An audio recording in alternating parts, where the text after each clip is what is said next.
Assalomu alaykum aziz yurtdoshlar, vatandoshlar, uzumkorlar, bog'bonlar, bog'bon akalar. Bugungi mavzumiz ko'chatchilik borasida va ko'chatni qanday o'stirish kerak, nimalar berish kerak, nimalarga ahamiyat berish kerak va nima kasalliklarga ahamiyat berish kerak.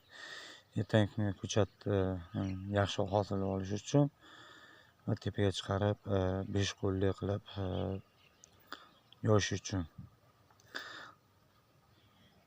Bizda ildiziga ahamiyat berishimiz kerak. Mana shuni ildiziga va atrofidagi yovi, ya'ni uzumni dushmani bo'ladigan g'ummak ajriqlarni tozalashimiz kerak. Ekkan ko'chatingiz bo'lsa agar tozalashingiz kerak.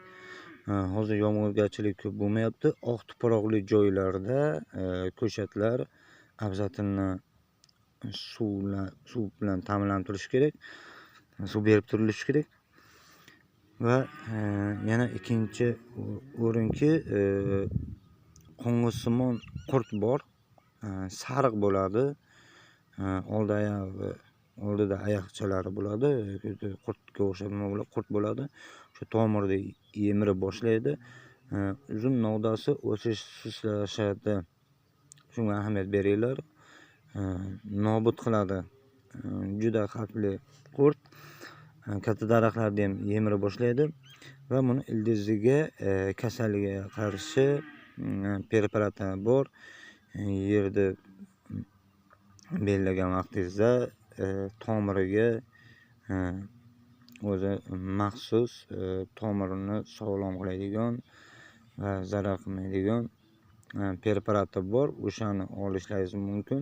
Tomir ildizi yaxshi bo'ladi va rivojlanishi yaxshi bo'ladi. Keyin bitta yana masalaki karbamid machevin, ya'ni karbamid machevin bilan nitramofos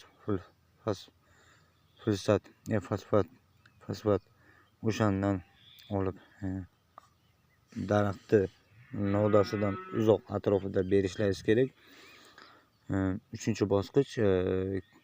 Keyin 4-bosqich mana bu barglarini kasalliklardan toza qilish. Mana shuni ahamiyat beringlar. Bir xilida toza, bir xilida kasal tushgan mana. Va shuni to'g'ri parvarishlash, dori sepish, xoh 1 yillik ko'chat bo'lsin, xoh 2 yillik ko'chat bo'lsin, obязательно kimyoviy preparatlarni sepish kerak.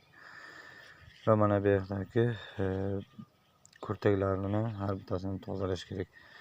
Bundan chiqqan mana shu shunaqangi chiqqan novdalarni kurtak chiqyapti, novda chiqaryapti mana. Ahamiyat beringlar, novda chiqaryapti. Shuni tozalashimiz kerak va bitta litrli qo'shimiz kerak. Tepaga chiqib borish uchun.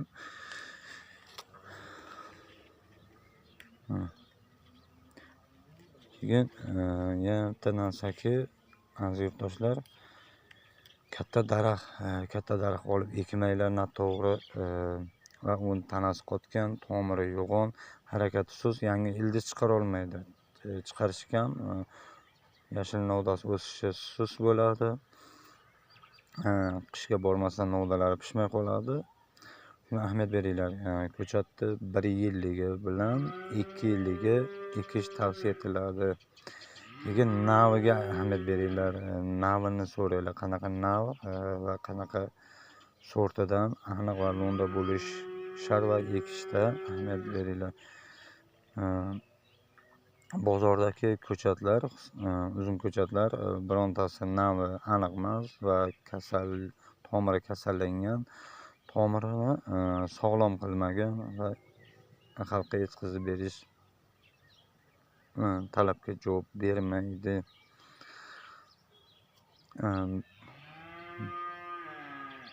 Men o'zim izlanishni olib boryapman. Yevropada Koberdan ham tashqari Koberdan ham kuchli maxsus payvand bor ekan. O'sha menga kirib kelgan. O'shani kecha onlaynda dars olganimda muloqotda aytdiki, Kixo degan uzum navi bor dedi. Shuni dedi, sizlar tag paymanlik ishlasalang dedi, tomiri dedi sog'lom ko'chatga aylanadi dedi, tomiri sog'lom dedi va dedi hosilingizni yaxshi qilib bera oladi dedi. Kasalliklarni bartaraf qilishini yechimini oladigan ko'chat dedi. Qanchadir miqdorini kasallikni oldini oladigan daraxt ekan, ko'chati ishlatilar ekanda Yevropada. O'shandan ishlatishingiz kerak dedi. Shundan dedi ishlatiladi dedi. 10 yildan keyin, 20 yildan keyin, 30 yildan keyin dedi bizda almashtiriladi o'sha narsa dedi. Chunki uzum daraxti qarigan sari odamning qon moddasi oshganda, odam kasallanib borganiga qarigan sari xuddi daraxtdan shu qarigan sari kasallanib boradi va ularda yana almashtirilar ekan. 10 yil, 20 yil, 30 yildan keyin yo 40 yildan keyin uzumlar almashtirilar ekan. Shuning uchun ularda tag payman ishlatilar ekan. Shunga ahamiyat beringlar. Mana shu yo'lga qo'ydim. Xudo xolasa shu ko'chatlar tayyor bo'lyapti. Sizlarga yetkazib beraman. Yanada ko'proq, yanada